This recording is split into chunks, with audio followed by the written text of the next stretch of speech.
दोस्तों नमस्कार। यह है मार्गदर्शन फॉर सिविल सर्विसेज। मैं अनुराग चौधरी। दोस्तों मार्गदर्शन एनसीईआरटी सीरीज में आज की वीडियो में प्रस्तुत है 9वीं कक्षा के इतिहास भारत और समकालीन विश्व भाग 1 का पहला अध्याय फ्रांसीसी क्रांति। दोस्तों विश्व इतिहास में फ्रांसीसी क्रांति का बहुत ही महत्वपूर्ण स्थान है, क्योंकि इस क्रांति ने स्वतंत्रता, समानता और भ्रातृत्व यानी लाइफ, लिबर्टी एंड फ्रेटर्निटी की भावना मुख्य विशेषता इस क्रांति की रही। इस अध्याय में आप पढ़ेंगे फ्रांसीसी क्रांति कब हुई थी, फ्रांसीसी क्रांति के प्रमुख कारण क्या थे और इस क्रांति का फ्रांस और विश्व के अन्य देशों पर क्या प्रभाव पड़ा था। दोस्तों इस अध्याय के अध्ययन के दौरान आप अनेक नए शब्दों से रूबरू होंगे और हम इन शब्दों के अर्थ भी बताते चलेंगे।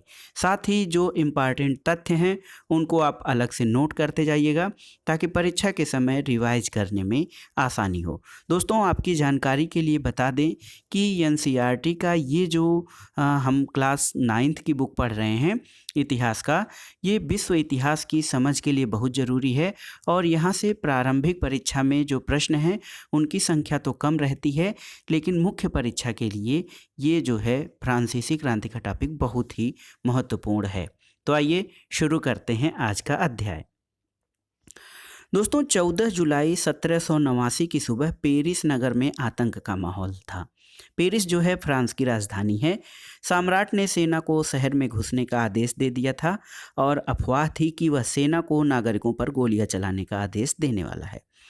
लगभग 7,000 मर्द और औरतें टाउन हॉल के सामने एकत्र हुए और उन्होंने एक जन सेना का गठन करने का निर्णय किया। हथियारों की खोज में वे बहुत से सरकारी भवनों में जबरन प्रवेश कर गए। अंततः क्या हुआ कि सैकड़ों लोगों का एक समूह पेरिस नगर के पूर्वी भाग की ओर चल पड़ा और बास्तील किले की जेल को तोड़ डाला।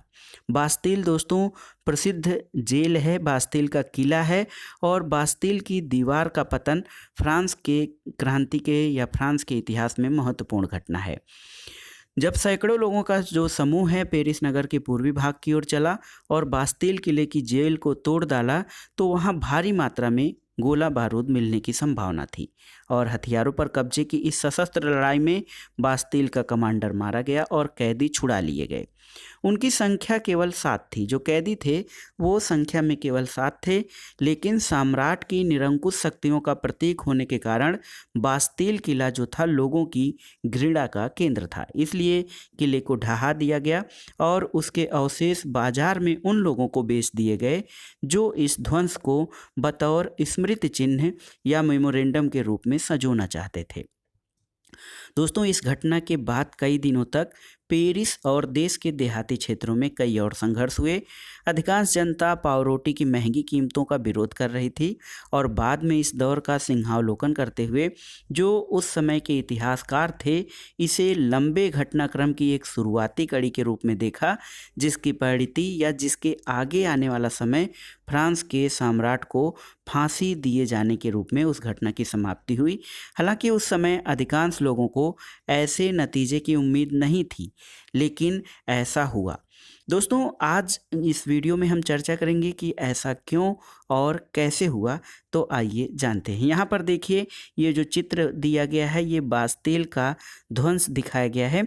बास्तील के ध्वंस के बाद चित्रकारों ने इस घटना की याद में कई चित्र बनाए थे। दोस्तों आइए जानते हैं 18वीं शताब्दी के उत्तरार्ध में जो फ्रांसीसी समाज था वो कैसा था। दोस्तों सन 1774 में बूर्बो राजवंश का जो है लुई 16वां फ्रांस की राजगद्दी पर आसीन हुआ। 1774 में जो लुई 16वां था दोस्तों, ये बूर्बो राजवंश का शासक था और उस समय उसकी उम्र केवल 20 साल थी। उसका विवाह जो था ऑस्ट्रिया की राजकुमारी मेरी एंटोनेट के साथ हुआ था और राज्यारोहण के समय उसने राजकोष खाली पाया और लंबे समय तक चले युद्धों के कारण क्या हुआ कि फ्रांस के वित्तीय संसाधन नष्ट हो गए थे। वर्साय के विशाल महल और राजदरबार की शानो शौकत बनाए रखने के लिए फिजूल खर्ची का बोझ अलग से था। लुई 16वां जो था दोस्तों, लुई 16वें के शासनकाल में फ्रांस ने अमेरिका के 13 उपनिवेशों को साझा शत्रु ब्रिटेन से आज़ाद कराने में सहायता दी थी और इस युद्ध में क्या हुआ कि इस युद्ध के चलते फ्रांस पर 10 अरब लिब्रे से भी अधिक का कर्ज और जुड़ गया, जबकि उस पर पहले से ही 2 अरब लिब्रे का बोझ चढ़ा हुआ था। सरकार कर्ज में चली गई। सरकार से कर्जदाता अब 10% ब्याज की मांग करने लगे थे। इसके कारण हुआ ये कि फ्रांसीसी सरकार अपने बजट का बहुत बड़ा हिस्सा दिनों दिन बढ़ते जा रहे कर्ज को चुकाने पर मजबूर थी। और जो नियमित खर्च थे, जैसे सेना का रख रखाव हुआ, दरबार का खर्च हुआ, सरकारी कार्यालय और विश्वविद्यालय के चलाने के लिए जो फ्रांसीसी सरकार थी, ये करों में वृद्धि या कर बढ़ाने के लिए बाध्य हो गई। और ये कदम भी नाकाफी था। और 18वीं शताब्दी में फ्रांसीसी समाज मुख्य रूप से 3 एस्टेट्स में बटा हुआ था और केवल तीसरे एस्टेट्स के लोग ही कर अदा करते थे। तो एस्टेट्स क्या होता है उसके बारे में आइए इस चार्ट के माध्यम से देखते हैं। दोस्तों, एस्टेट्स का जो समाज था उसमें क्या है, जो एक प्रकार से ये देखिए वर्गीय विभाजन था एस्टेट्स का वर्गीकरण। प्रथम एस्टेट्स में जो लोग थे वो पादरी वर्ग से आते थे, द्वितीय एस्टेट्स में कुलीन वर्ग या एरिस्टोक्रेट्स आते थे, और तृतीय एस्टेट्स के लोग जो थे उसमें बड़े व्यापारी, छोटे व्यापारी, अदालती कर्मचारी, वकीलात शामिल थे। इसके अलावा किसान और कारीगर उनके नीचे तथा छोटे किसान, भूमिहीन मजदूर और नौकर थे। तो जो करों का बोझ बढ़ाया गया दोस्तों, जो कर्ज जो चढ़ गया था या फ्रांस पे जो कर्ज बढ़ गया था, उसको चुकाने के लिए लोगों से जो कर इकट्ठा किया जाता था, उसमें जो फ्रांसीसी समाज देखिए प्रथम स्टेट, द्वितीय स्टेट और तृतीय स्टेट में बटा हुआ था। तो उसमें जो था कर अदा करने का या टैक्स भरने का काम केवल तृतीय स्टेट्स यानी बड़े व्यापारी, छोटे व्यापारी, कर्मचारी, किसान और कारीगर, केवल इन्हीं लोगों से ही कर लिया जाता था। और दोस्तों, वर्गों में विभाजित जो फ्रांसीसी समाज था अब मध्यकालीन सामंती व्यवस्था का अंग था। प्राचीन राजतंत्र पद का प्रयोग सामान्यतः 1789 से पहले के फ्रांसीसी समाज और संस्थाओं के लिए किया जाता था। दोस्तों, फ्रांसीसी समाज की जो वर्ग व्यवस्था है, ये पूरी आबादी में स्थिति ये थी कि 90% लोग किसान थे, लेकिन ज़मीन के मालिक किसानों की संख्या बहुत कम थी। उन किसानों में ऐसे लोग थे जो किसान के रूप में मजदूर थे। लगभग 60% जो ज़मीन थी उस पर कुलीन, चर्च और तीसरे एस्टेट्स के अमीरों का अधिकार था। प्रथम 2 स्टेट्स जो थे वो कुलीन वर्ग और पादरी वर्ग के लोगों को कुछ विशेषाधिकार प्राप्त थे, और उन लोगों को ये विशेषाधिकार जन्म से ही प्राप्त होते थे। और इनमें से सबसे महत्वपूर्ण विशेषाधिकार था कि राज्य को दिए जाने वाले करों से छूट, यानी प्रथम स्टेट्स पादरी वर्ग और द्वितीय स्टेट्स यानी कुलीन वर्ग राज्य को कर नहीं देते थे, यानी इनको कर देने से छूट मिली हुई थी। कुलीन वर्ग को कुछ अन्य सामंती विशेषाधिकार भी हासिल थे और वह किसानों से सामंती कर वसूल करता था। किसान अपने स्वामी की सेवा, स्वामी के घर और खेतों में काम करता था, सैन्य सेवाएं देता था और सड़कों के निर्माण में सहयोग आदि करता था। दोस्तों, इसके अलावा पादरी वर्ग का जो संस्था थी वो चर्च थी। चर्च किसानों से कर का एक हिस्सा यानी टाइद धार्मिक कर के रूप में वसूलता था। टाइद क्या था? एक धार्मिक कर था और चर्च इसे किसानों से वसूलता था। और ऊपर से जो तीसरे स्टेट्स के तमाम लोग थे वो सरकार को कर चुकाते ही थे। इन करों में टाइल यानी प्रत्यक्ष कर होता था और अनेक प्रकार के अप्रत्यक्ष कर शामिल थे।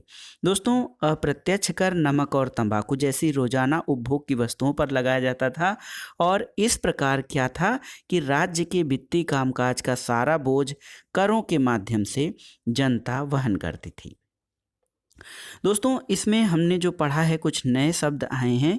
फ्रांस की मुद्रा को लिब्रे कहा जाता था और 1794 में इसे समाप्त कर दिया गया।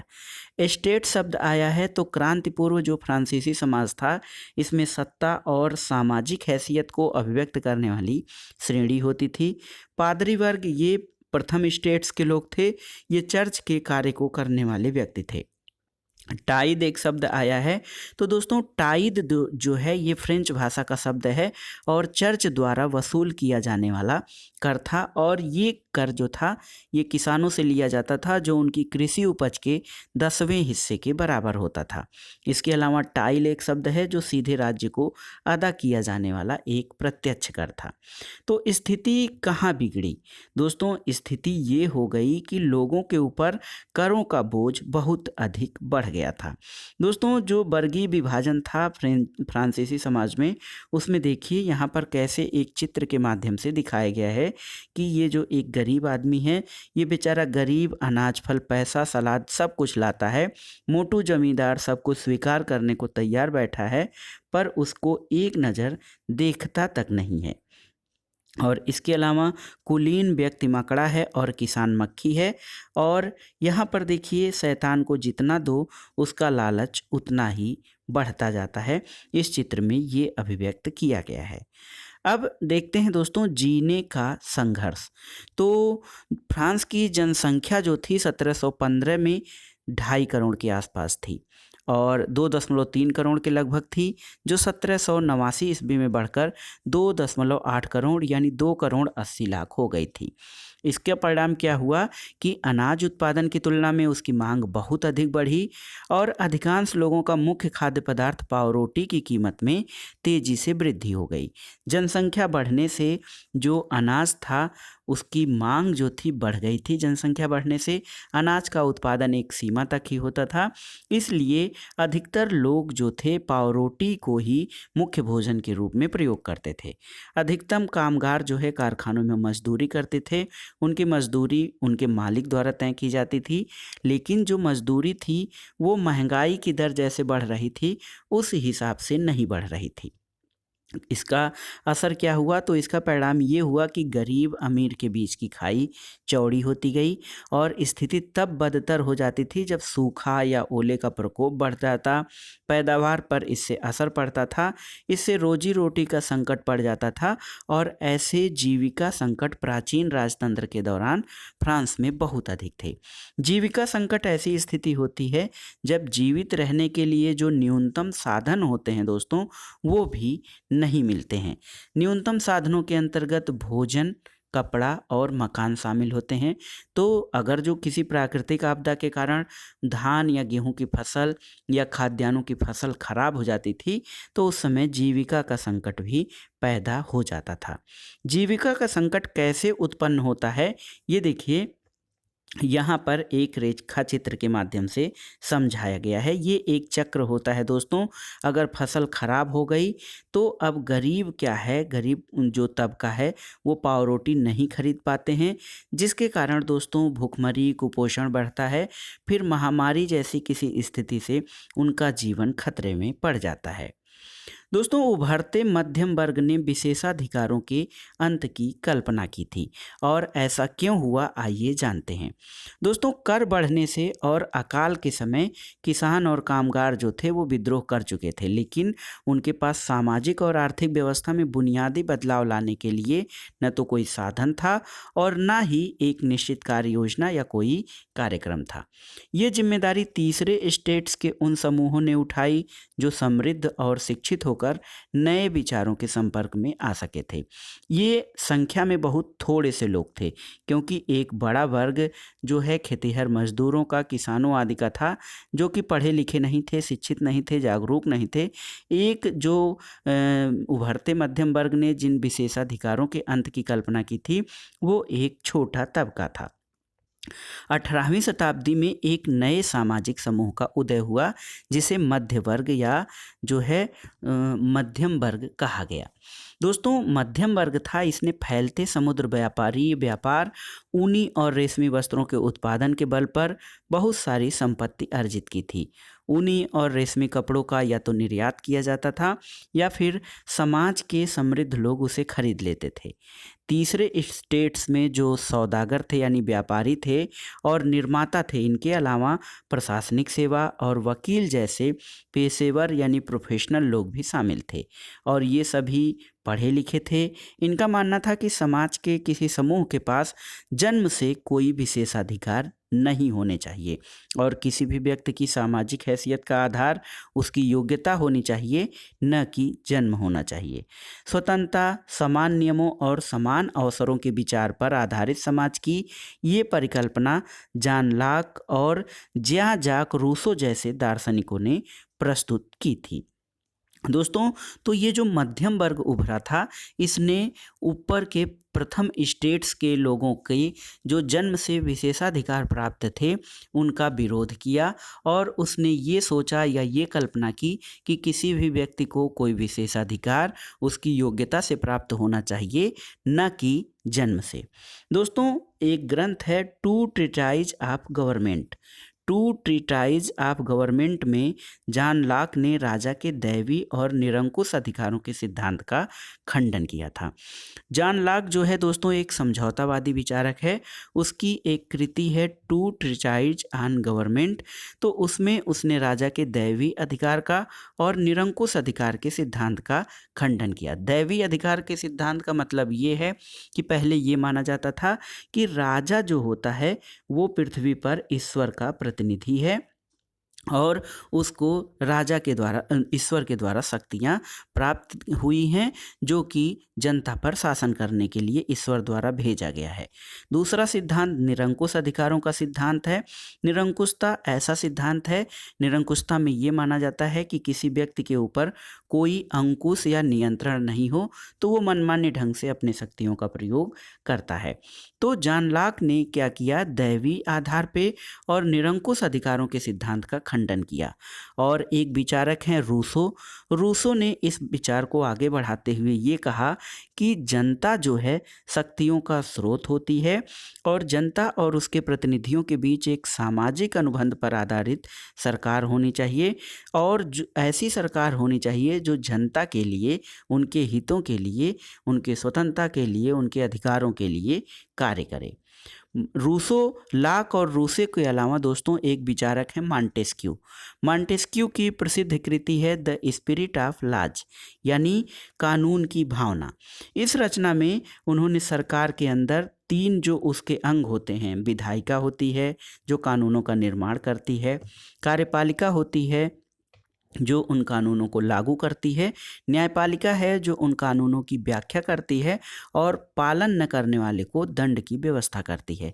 तो मॉन्टेस्क्यू ने अपनी रचना the spirit of the laws में क्या कहा कि जो सरकार के तीन अंग हैं, विधायिका, कार्यपालिका और न्यायपालिका, इनके बीच सत्ता का विभाजन होना चाहिए, यानी ये तीनों एक दूसरे के कार्यों में दखलंदाजी न दें, तभी व्यक्तियों के अधिकारों की रक्षा हो सकती है।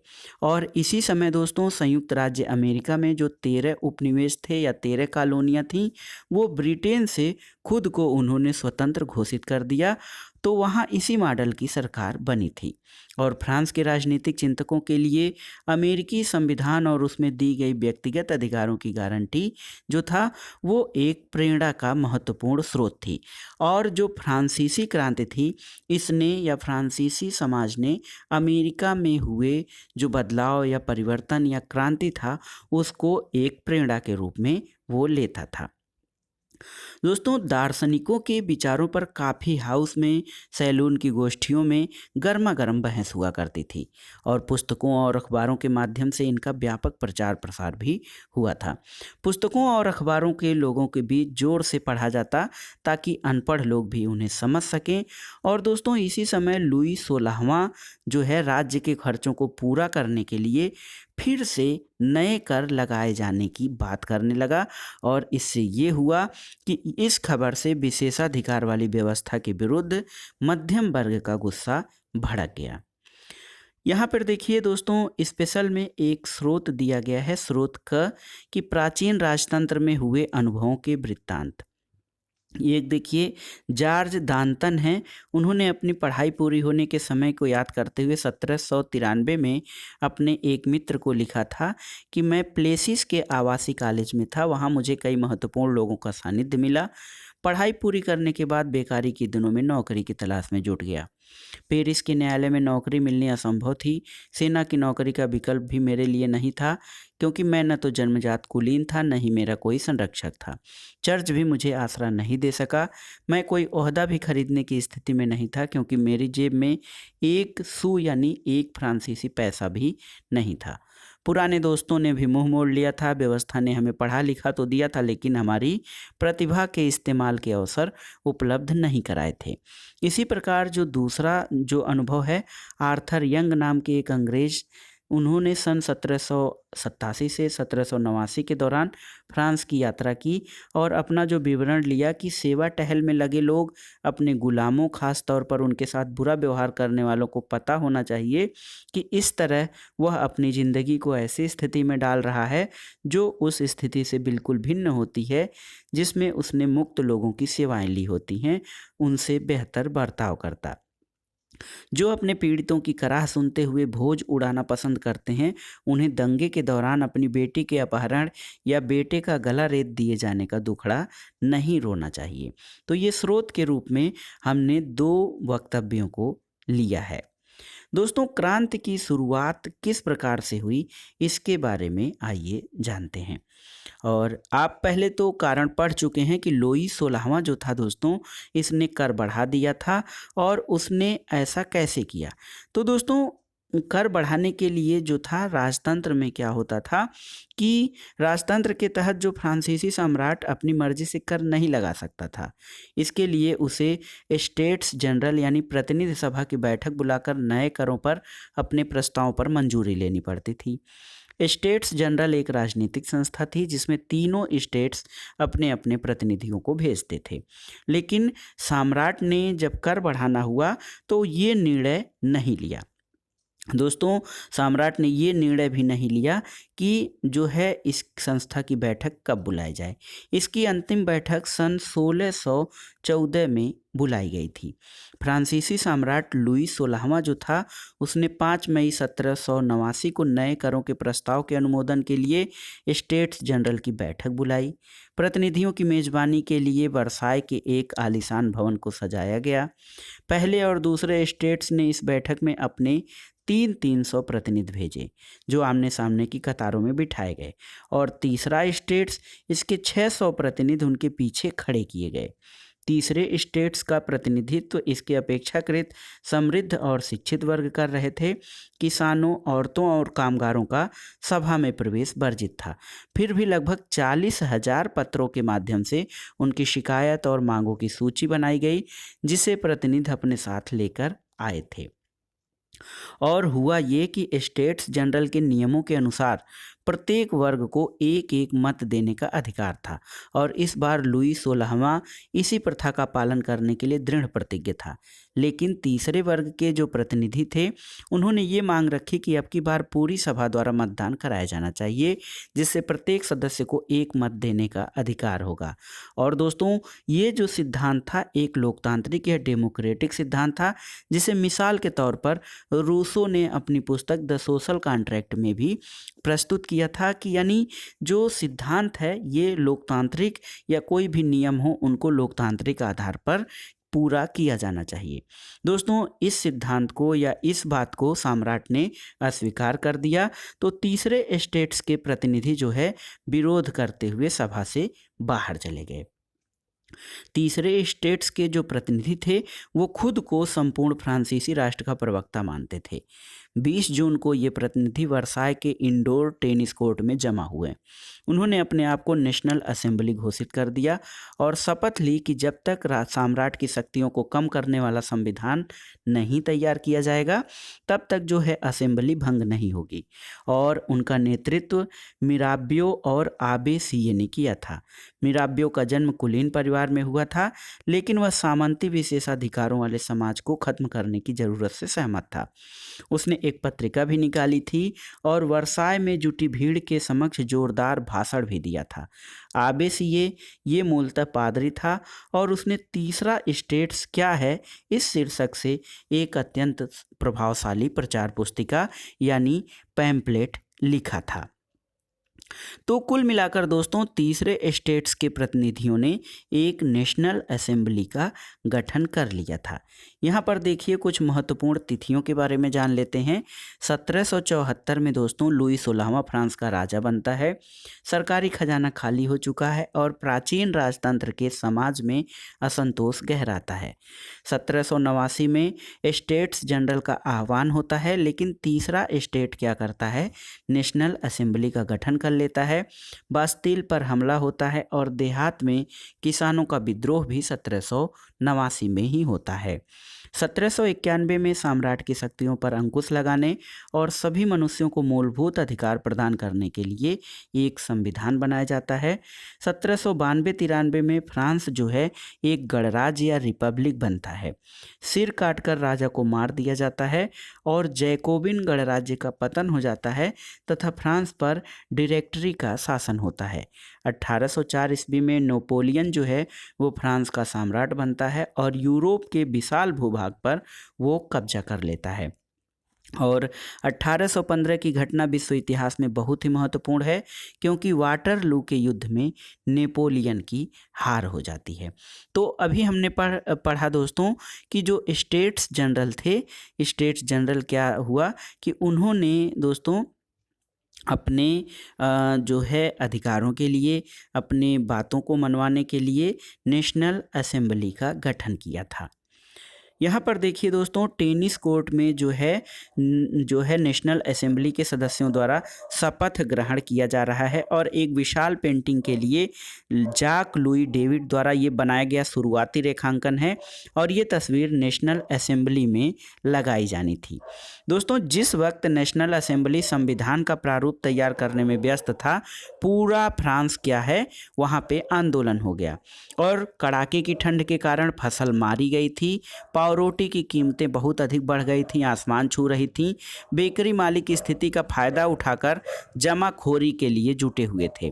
जमाखोरी वो घटना है जिसमें जो ज़रूरत की चीज़ें होती हैं उनको इकट्ठा कर लेते हैं और उनको अत्यंत ही ऊंची कीमतों पर बेचते हैं। बेकरी की दुकानों पर घंटों के इंतजार के बाद गुस्साई औरतों की भीड़ ने दुकान पर धावा बोल दिया और दूसरी तरफ सम्राट ने सेना को पेरिस में प्रवेश करने का आदेश दे दिया था। दोस्तों भीड़ अत्यंत क्रुद्ध थी और भीड़ ने 14 जुलाई को बास्तील पर धावा बोलकर उसे नेस्तनाबूद कर दिया, यानी बास्तील के किले को ढहा दिया गया। देहाती इलाकों में गांव-गांव में ये अफवाह फैल गई थी कि जागीरों के मालिकों ने भाड़ों पर लठैतों लुटेरों के गिरोह बुला लिए हैं जो पक्की फसलों को तबाह करने के लिए निकल पड़े हैं। और कई जिलों में ये हुआ कि भय से या डर से जो लोग थे, किसानों ने कुदाल और बेलचों से ग्रामीण किलों पर आक्रमण कर दिया। उन्होंने अन्न भंडारों को लूट दिया, लगान संबंधी दस्तावेजों को जलाकर राख कर दिया और जो कुलीन थे, एरिस्टोक्रेट, बड़ी संख्या में अपनी जागीरें छोड़कर भाग गए और बहुतों ने पड़ोसी देशों में जाकर शरण ले ली।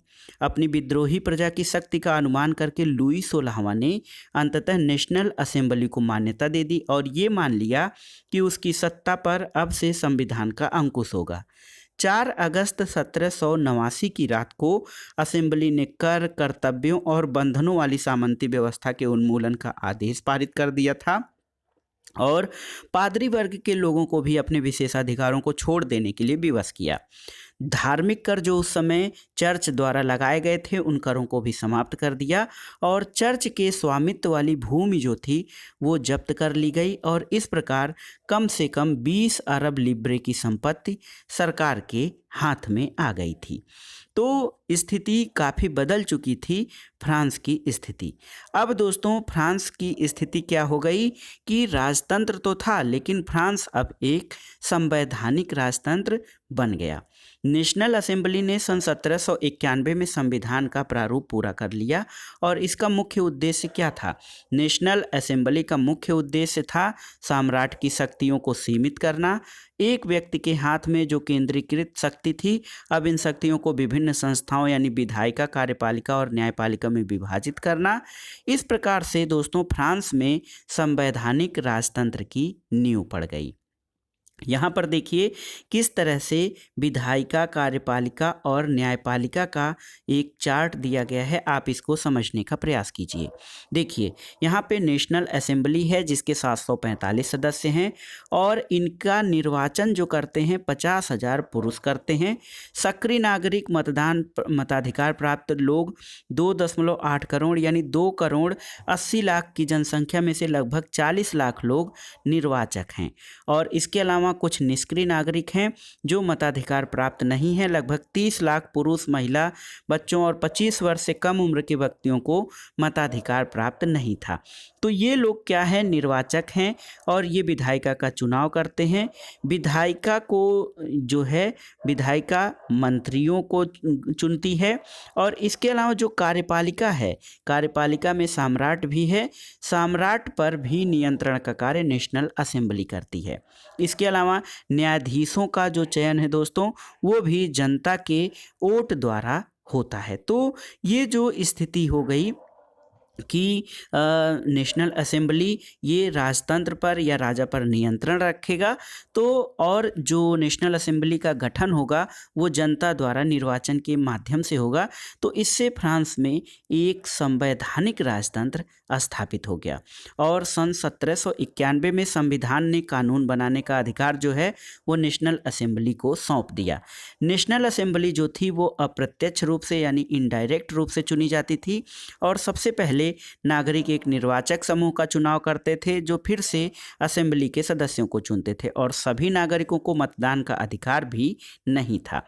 उस समय क्या था कि 25 वर्ष से अधिक उम्र वाले लोग, ऐसे पुरुष सक्रिय नागरिक थे या जिन्हें मत देने का अधिकार था जो कम से कम 3 दिन की मजदूरी के बराबर कर चुकाते थे। शेष पुरुष और महिलाओं को निष्क्रिय नागरिक यानी इनएक्टिव सिटीजन के रूप में वर्गीकृत किया गया था और निर्वाचक की योग्यता प्राप्त करने और असेंबली का सदस्य होने के लिए लोगों को करदाताओं की उच्चतम श्रेणी में होना जरूरी था। तो क्या अंतर पाते हैं, यहाँ पे जो वयस्क मताधिकार था उसको सार्वभौम वयस्क मताधिकार नहीं कहा जा सकता है, क्योंकि सार्वभौम मताधिकार की व्यवस्था में क्या होता है, सभी स्त्री पुरुषों को मत देने का अधिकार होता है। लेकिन जो फ्रांस की तत्कालीन व्यवस्था था वहाँ पे स्थिति ये थी कि जो लोग कर चुकाते हों या 3 दिन की मजदूरी के बराबर कर चुकाते हैं कम से कम, उन्हें ही मत देने का अधिकार था और जिनकी आयु 25 वर्ष से ऊपर थी। देखिए दोस्तों, यहाँ पर ये एक चित्र में पुरुष और नागरिक अधिकार घोषणा पत्र का 1790 में ले बार्बिए द्वारा एक बनाया गया चित्र है। ये देखिए, दाईं ओर की आकृति फ्रांस को और बाईं ओर की आकृति कानून को निरूपित करती है। दोस्तों, संविधान पुरुष और नागरिक अधिकार घोषणा पत्र के साथ शुरू हुआ था। इसमें जीवन का अधिकार, अभिव्यक्ति की स्वतंत्रता के अधिकार और कानूनी बराबरी के अधिकार को प्राकृतिक और अहरणीय, नैसर्गिक यानी प्राकृतिक अधिकार जो प्रकृति प्रदत्त है और अहरणीय जिनको छीना नहीं जा सकता है, इस अधिकार के रूप में स्थापित किया गया था। अर्थात ये जो अधिकार थे प्रत्येक व्यक्ति को जन्म से ही प्राप्त थे और इन अधिकारों को छीना नहीं जा सकता था। राज्य का ये कर्तव्य माना गया था कि प्रत्येक नागरिक के नैसर्गिक अधिकारों की वो रक्षा करे। एक क्रांतिकारी पत्रकार थे ज्यां पाल मरा। इन्होंने अपने अखबार लामी द पीपल यानी जनता का मित्र में नेशनल असेंबली द्वारा तैयार किए गए संविधान पर ये टिप्पणी की थी कि जनता के प्रतिनिधि का कार्यभार अमीरों को सौंप दिया गया है। गरीबों और शोषितों की दशा केवल शांतिपूर्ण तरीकों से कभी नहीं सुधर सकती और यह इस बात का अकाट्य प्रमाण है कि धनाढ्य वर्ग कानून को कैसे प्रभावित करता है। फिर भी ये कानून तभी तक चलेंगे जब तक लोग इन्हें मानेंगे। जिस तरह उन्होंने कुलीनों द्वारा लादे गए जुए को उतार फेंका है, एक दिन वही हश्र इन अमीरों का करेंगे। तो ये जो एक पत्रकार थे ज्यां पाल मरा, इन्होंने अपने अखबार में, जो कि इनका अखबार था जनता का मित्र, उन्होंने किस प्रकार से भविष्यवाणी की थी। आइए देखते हैं दोस्तों, ये जो है राजनीतिक प्रतीकों के मायने क्या थे।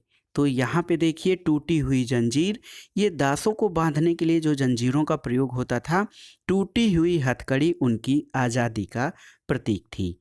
इसके अलावा छड़ों का बर्छीदार गट्ठर, ये देखिए यहाँ पे जो चित्र दिखाया गया है, छड़ों का बर्छीदार गट्ठर।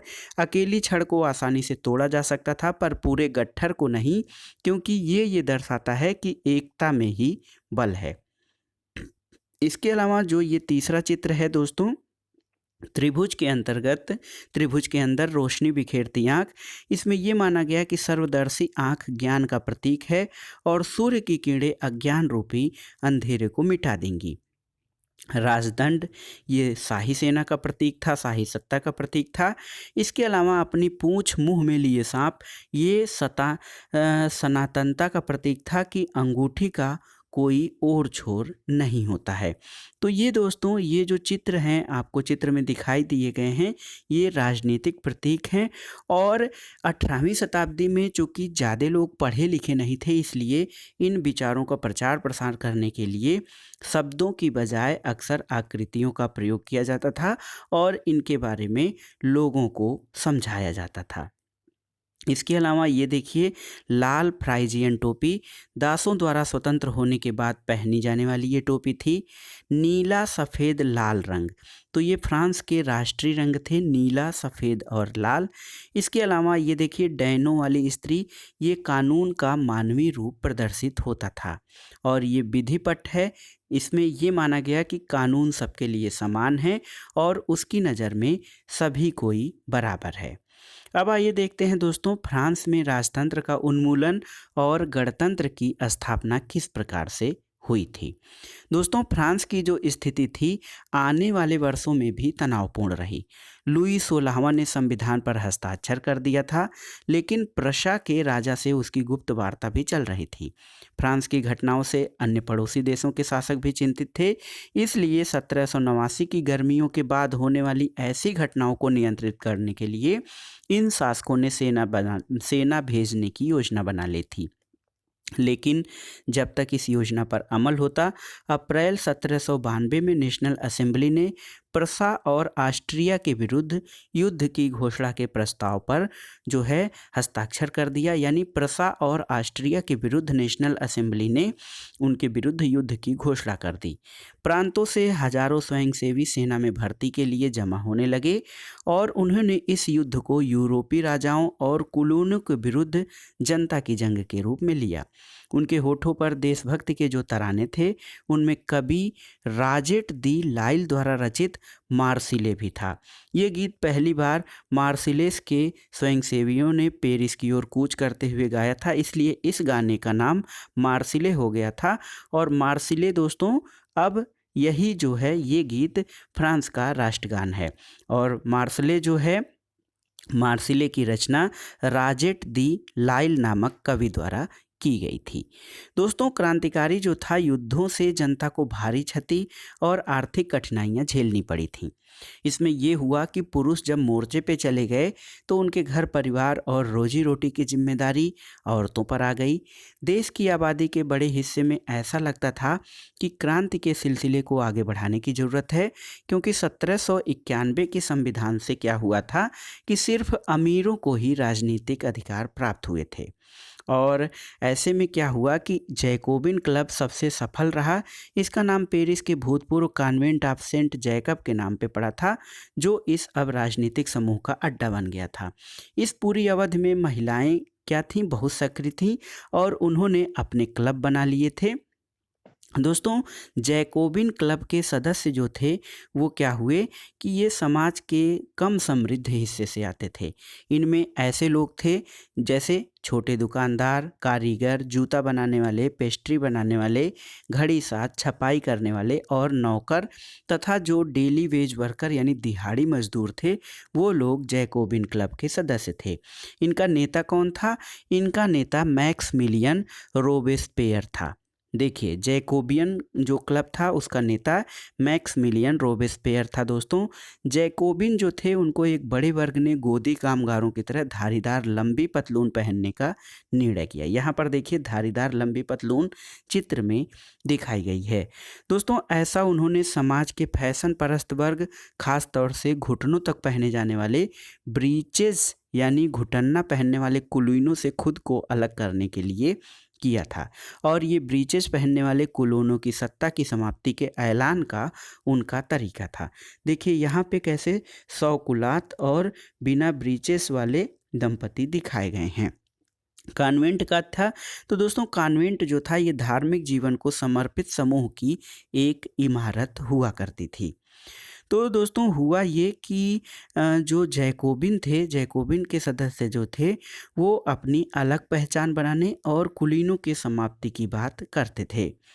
यहाँ पर देखिए ये चित्र है किसी महिला कलाकार द्वारा रचित है और दुर्लभ चित्रों में से एक है जिसमें क्रांतिकारी घटनाक्रम के बाद महिलाओं के लिए संभव हो गया कि वे स्थापित चित्रकारों के साथ प्रशिक्षण प्राप्त कर सकें और हर 2 साल में लगने वाली सैलान नामक नुमाइश में अपने चित्रों को प्रदर्शित भी कर सकें। तो दोस्तों हुआ ये कि जैकोबिन जो थे वो 100 कुलात के नाम से उनको जाना गया। इसका अर्थ था कि बिना घुटने वाले। 100 कुलात पुरुष जो थे वो लाल रंग की टोपी भी पहनते थे, ये स्वतंत्रता की प्रतीक होती थी, लेकिन महिलाओं को ये सब करने की अनुमति नहीं थी। 1792 की गर्मियों में क्या हुआ कि जैकोबिनों ने खाद्य पदार्थों की महंगाई और अभाव से नाराज पेरिस वासियों को लेकर एक विशाल हिंसक विद्रोह की योजना बनाई। 10 अगस्त की सुबह जैकोबिनों ने ट्यूलेरिये के महल पे धावा बोल दिया। राजा के रक्षक या जो बॉडीगार्ड्स थे उनको मार दिया गया और खुद राजा को कई घंटों तक बंधक बना लिया। बाद में असेंबली ने शाही परिवार को जेल में डाल देने का प्रस्ताव पारित किया गया। नए चुनाव कराए गए और 21 वर्ष से अधिक उम्र वाले सभी पुरुष चाहे उनके पास संपत्ति हो या नहीं उनको मतदान का अधिकार दे दिया गया। लेकिन यहाँ पे भी अभी भी महिलाएं जो थीं उनको मतदान का अधिकार नहीं दिया गया था 1792 तक में भी। लेकिन जब चुनाव के बाद नई निर्वाचित असेंबली था उसको कन्वेंशन का नाम दे दिया गया और 21 सितंबर 1792 को इसने क्या किया, राजतंत्र का अंत कर दिया और फ्रांस को एक गणतंत्र यानी रिपब्लिक घोषित कर दिया। दोस्तों गणतंत्र या रिपब्लिक सरकार का वो रूप है जहां सरकार और उसके प्रमुख का चुनाव जनता करती है और वंशानुगत आधार पर शासक का निर्वाचन नहीं होता है, वंशानुगत राजशाही नहीं होती है। और अन्य गणतांत्रिक देशों के बारे में भी आप जान सकते हैं, जैसे हमारा भारत एक जो है यहाँ पे गणतांत्रिक व्यवस्था अपनाई गई है, लोकतंत्रात्मक गणराज्य है भारत।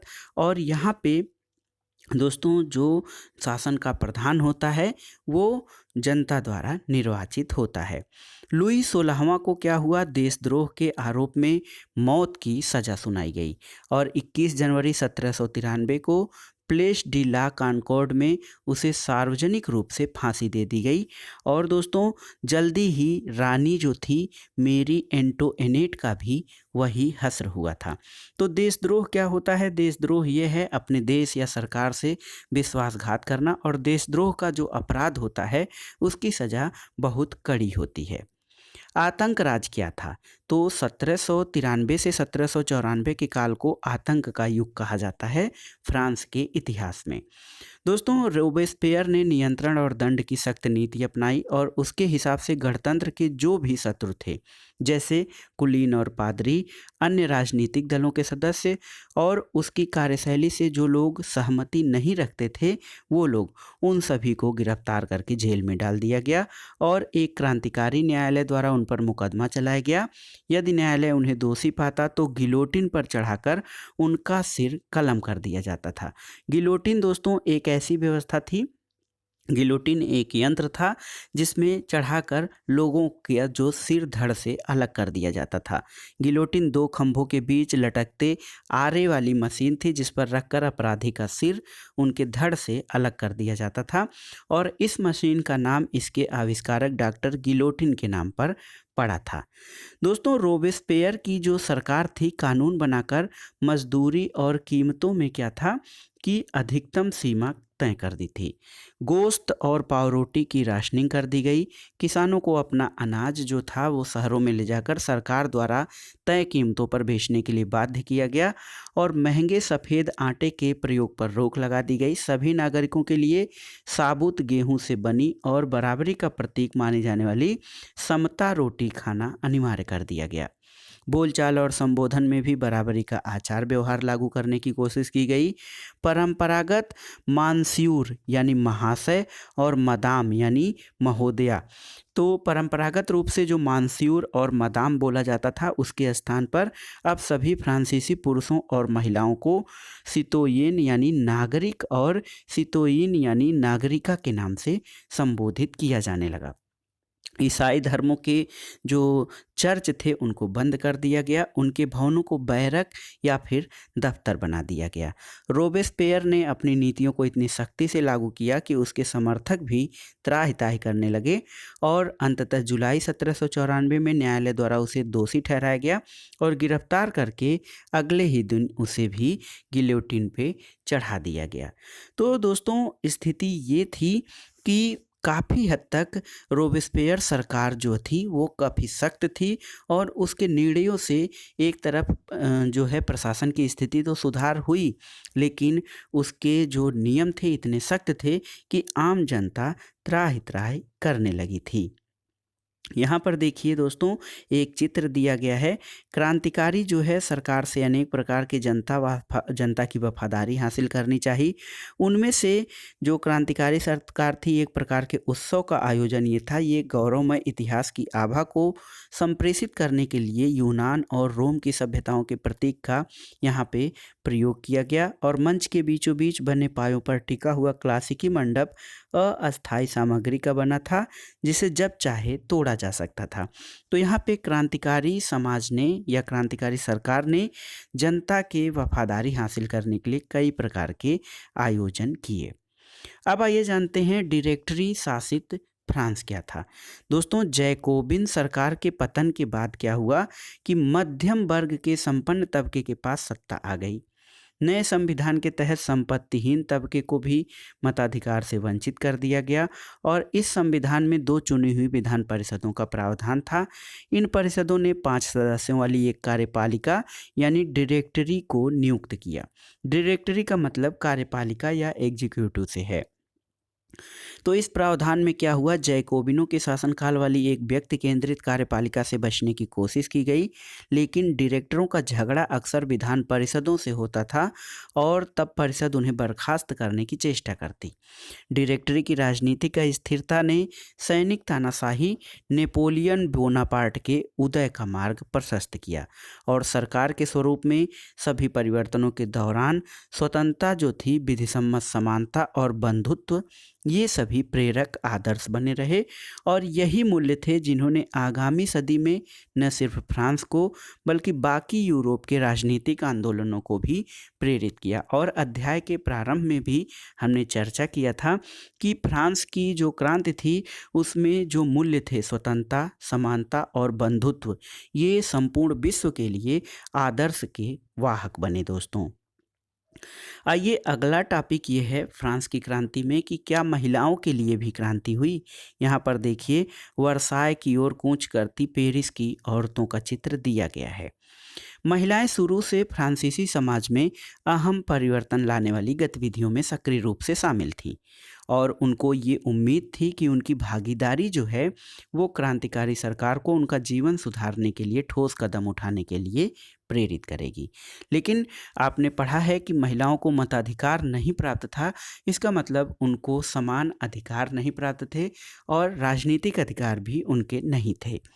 तीसरे स्टेट की अधिकांश महिलाएं जीविका निर्वाह के लिए काम करती थीं। वे साधारण काम जैसे सिलाई बुनाई, कपड़े की बुनाई धुलाई, बाज़ारों में फल फूल सब्जियां बेचने का कार्य करती थीं और इसके अलावा अधिकांश महिलाओं के पास पढ़ाई लिखाई और व्यावसायिक प्रशिक्षण के मौके नहीं थे। केवल कुलीनों की लड़कियां अथवा तीसरे स्टेट के धनी परिवारों की लड़कियां ही कॉन्वेंट में पढ़ पाती थीं और इसके बाद उनकी शादी कर दी जाती थी। कामकाजी महिलाओं को अपने परिवार का पालन पोषण भी करना पड़ता था, घर का सारा काम भी करना पड़ता था और जो वो मजदूरी करती थीं तो उनकी मजदूरी भी पुरुषों से कम थी। महिलाओं ने अपने हितों की हिमायत करने, उन पर चर्चा करने के लिए राजनीतिक क्लब शुरू किए और अखबार निकाले। फ्रांस के विभिन्न नगरों में महिलाओं के लगभग 60 क्लब अस्तित्व में आए और उनमें से the society of revolutionary and Republican women सबसे मशहूर क्लब था। इस क्लब की मांग थी कि महिलाओं को पुरुषों के समान राजनीतिक अधिकार प्राप्त होने चाहिए और महिलाएं इस बात से नाराज हुईं कि 1791 के संविधान ने उन्हें निष्क्रिय नागरिक का दर्जा दे दिया था। महिलाओं ने मताधिकार, असेंबली के लिए चुने जाने, राजनीतिक पदों की मांग रखी। उनका मानना था कि तभी नई सरकार में उनके हितों का प्रतिनिधित्व हो पाएगा। तो शुरुआत के वर्षों में क्या हुआ? शुरुआत के वर्षों में क्रांतिकारी सरकार ने महिलाओं के जीवन में सुधार लाने वाले कुछ कानून लागू किए। सरकारी विद्यालयों की स्थापना की गई और सभी लड़कियों के लिए स्कूली शिक्षा को अनिवार्य भी बनाया गया। अब पिता उन्हें उनकी मर्जी के खिलाफ शादी के लिए बाध्य भी नहीं कर सकते थे। शादी को स्वैच्छिक अनुबंध माना गया और नागरिक कानूनों के तहत उनका पंजीकरण किया जाने लगा। इसके अलावा जो तलाक थे या डिवोर्स थे उनको कानूनी रूप दे दिया गया और मर्द औरत दोनों को इसकी अर्जी देने का अधिकार भी दे दिया गया। और महिलाएं व्यावसायिक प्रशिक्षण भी ले सकती थीं, वे कलाकार बन सकती थीं और छोटे मोटे व्यवसाय भी चला सकती थीं। लेकिन हुआ ये कि अभी भी उनको राजनीतिक अधिकार पुरुषों के समान नहीं मिले। उनका संघर्ष जारी रहा। आतंक राज के दौरान सरकार ने महिला क्लबों को बंद करने और उनकी राजनीतिक गतिविधियों पर प्रतिबंध भी लगाने का कानून पास किया। जानी मानी महिलाओं को, जो सक्रिय महिलाएं थीं, उनको गिरफ्तार भी किया गया। इसके अलावा मताधिकार और समान वेतन के लिए जो महिलाओं का आंदोलन रहा वो अगली सदी में भी अनेक देशों में चलता रहा और मताधिकार का संघर्ष 19वीं शताब्दी के अंत में 20वीं शताब्दी के प्रारंभ में अंतर्राष्ट्रीय मताधिकार आंदोलन के जरिए जारी रहा। दोस्तों, क्रांतिकारी आंदोलन के दौरान क्या हुआ कि फ्रांसीसी महिलाओं की राजनीतिक जो सक्रियता थी उनको प्रेरक स्मृति के रूप में जिंदा रखा गया और सन 1946 में जाकर फ्रांस की महिलाओं को मताधिकार प्राप्त हुआ। तो काफ़ी लंबा संघर्ष करना पड़ा इस तरह से देखा जाए फ्रांस की महिलाओं को, और वहाँ पे मताधिकार तब जाकर कहा जाए कि सभी स्त्री पुरुषों को तब जाकर मिल पाया। ये वर्ष था 1946। ये देखिए एक स्रोत है, क्रांतिकारी महिला ओलंप दे गूज का जीवन। ओलंप दे गूज ये क्रांतिकारी फ्रांस की राजनीतिक रूप से सक्रिय महिलाओं में सबसे महत्वपूर्ण थी। उन्होंने संविधान और पुरुष और नागरिक अधिकार घोषणा पत्र का विरोध किया क्योंकि उसमें महिलाओं को मानव मात्र के अधिकारों से बेदखल किया गया था। 1791 में उन्होंने महिला और नागरिक अधिकार घोषणा पत्र तैयार किया जिसे महारानी और नेशनल असेंबली के सदस्यों के पास ये मांग करते हुए भेजा कि इस पर कार्रवाई की जाए। और बाद में जब महिला क्लबों को बंद कर दिया गया, जैकोबिन सरकार की आलोचना उन्होंने किया और उन पर नेशनल कन्वेंशन द्वारा देशद्रोह का मुकदमा चलाया गया और उनको फांसी भी दे दी गई थी। दोस्तों, ओलंप दे गूज के घोषणा पत्र में उन्होंने औरत को जन्मना स्वतंत्र और अधिकार में पुरुषों के समान माना है। इसके अलावा वो राजनीतिक दृष्टि से जो है किसी से कम नहीं है और कानून की सामान्य इच्छा की अभिव्यक्ति में सभी महिला पुरुष नागरिक को जो है व्यक्तिगत और सार्वजनिक रूप से भाग लेने का अधिकार है और कोई भी महिला अपवाद नहीं है। ये विधि सम्मत प्रक्रिया द्वारा अपराधी ठहराई जा सकती है, गिरफ्तार और नज़रबंद भी की जा सकती है और पुरुषों की तरह महिलाएं भी इस कठोर कानून का पालन करें। ये सारी चीज़ें उनके अधिकार पत्र में दी गई थी। यहाँ पर देखिए बेकरी की दुकान पर कतार में महिलाओं को इस चित्र के अंतर्गत दर्शाया गया है। दोस्तों, दास प्रथा का उन्मूलन एक महत्वपूर्ण टॉपिक है। दास प्रथा का उन्मूलन, तो फ्रांसीसी जो समाज था, उपनिवेश था, उसमें दास प्रथा का उन्मूलन जैकोबिन शासन के क्रांतिकारी समाज सुधारों में से एक था। कैरोबियाई उपनिवेश मार्टिनिक, गाडेलोप और सैन डोमिंगो में तंबाकू, नील, चीनी और कॉफ़ी जैसी वस्तुओं के लिए महत्वपूर्ण आपूर्तिकर्ता थे। अपरिचित और दूर देश से जाने और काम करने के प्रति यूरोपियों की अनिच्छा का मतलब था बागानों में श्रम की कमी, और इस कमी को यूरोप, अफ्रीका और अमेरिका के बीच त्रिकोणीय दास व्यापार द्वारा पूरा किया गया। दास व्यापार जो था ये 17वीं शताब्दी में शुरू हुआ। फ्रांसीसी सौदागर बोर्दे या नान्ते बंदरगाह से अफ्रीका तट पर जहाज ले जाते थे। यहाँ वे स्थानीय सरदारों से दास खरीदते थे। दासों को दाग कर और हथकड़ियाँ डालकर अटलांटिक महासागर के पार कैरोबियाई देशों तक 3 माह की लंबी समुद्री यात्रा के लिए जहाज़ों में ठूस दिया जाता था।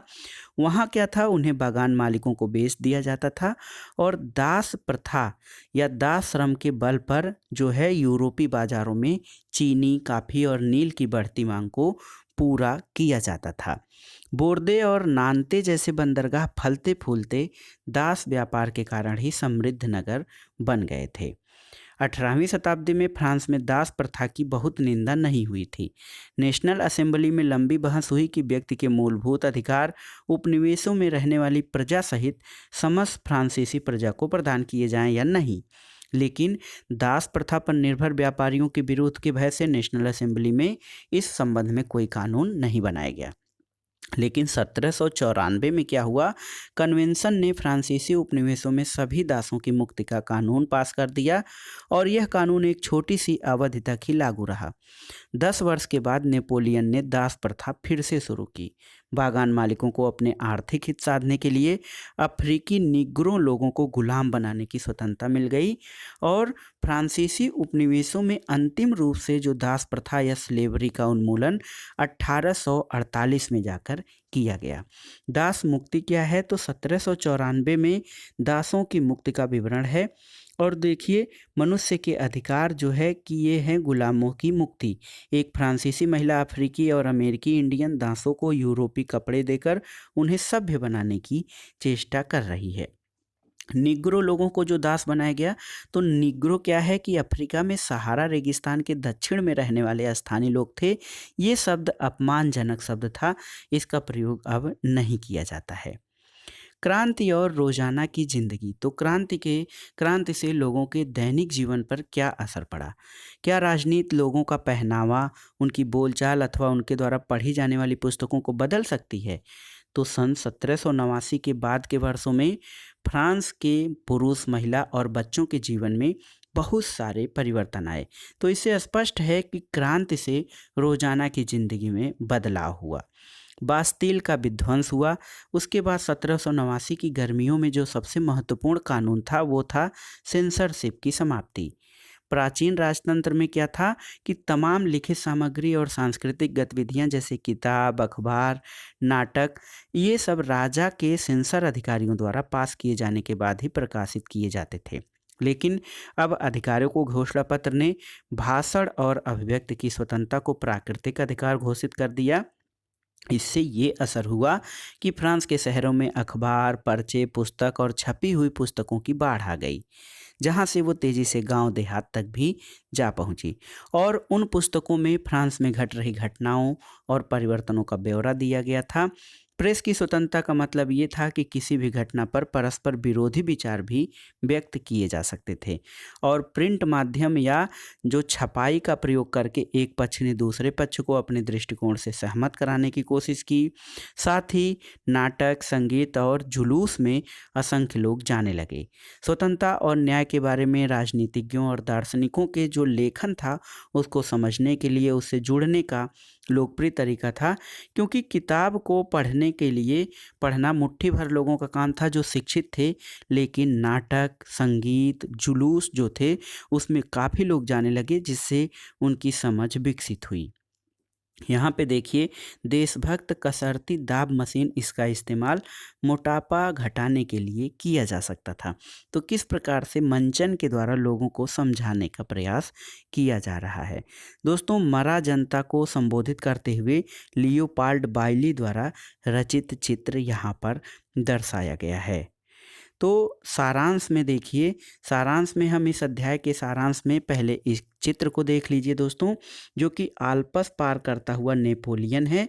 ये डेविड द्वारा बनाया गया एक अत्यंत ही भावपूर्ण चित्र है।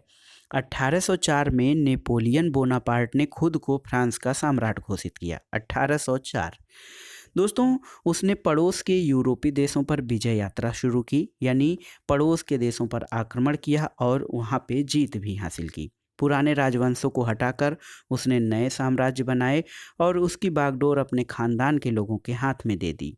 नेपोलियन खुद को यूरोप के आधुनिकीकरण का अग्रदूत मानता था। उसने निजी संपत्ति की सुरक्षा के कानून बनाए और दशमलव पद्धति पर आधारित नापतोल की एक समान प्रणाली चलाई। शुरू शुरू में हुआ ये कि बहुत सारे लोगों को नेपोलियन मुक्तिदाता लगने लगा और जनता को स्वतंत्रता दिलाने की उम्मीद उससे की गई। लेकिन क्या हुआ कि जल्दी ही उसकी सेनाओं को लोग हमलावर मानने लगे। आखिरकार 1815 में वाटरलू में उसकी हार हुई थी और यूरोप के बाकी हिस्सों में मुक्ति और आधुनिक कानूनों को फैलाने वाले उसके क्रांतिकारी उपायों का असर उसकी मृत्यु के काफ़ी समय बाद सामने आया। दोस्तों, स्वतंत्रता और जनवादी अधिकारों के विचार जो हैं वो फ्रांसीसी क्रांति के सबसे महत्वपूर्ण विरासत थे। स्वतंत्रता और जनवादी अधिकार ये फ्रांसीसी क्रांति के सबसे महत्वपूर्ण जो हैं ये प्रभाव थे। और ये विचार क्या हैं 19वीं सदी में फ्रांस से निकलकर बाकी यूरोप में फैले और इसके कारण वहाँ सामंती व्यवस्था का नाश हुआ था। औपनिवेशिक समाजों ने संप्रभु राष्ट्र की स्थापना के अपने आंदोलनों में दासता से मुक्ति के विचार को नई परिभाषा दी। और उस समय तत्कालीन फ्रांसीसी क्रांति के समय भारत की क्या स्थिति थी, तो भारत और समकालीन विश्व का ये जो बुक है उसमें हम थोड़े से शॉर्ट फॉर्म में ये पढ़ेंगे कि जो विश्व की घटनाएं थीं उनका भारत पर क्या प्रभाव पड़ रहा था। तो भारत में टीपू सुल्तान और राजा राम मोहन राय क्रांतिकारी जो थे फ्रांस में उपजे विचारों से प्रेरणा लेने वाले दो ठोस उदाहरण थे।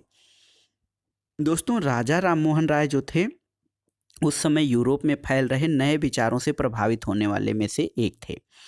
फ्रांसीसी क्रांति और बाद में जुलाई क्रांति ने उनकी कल्पना को नई धार दी थी और फ्रांस में 1830 में हुई जुलाई क्रांति के बारे में जानने के बाद और वह किसी चीज़ के बारे में बात नहीं करते थे।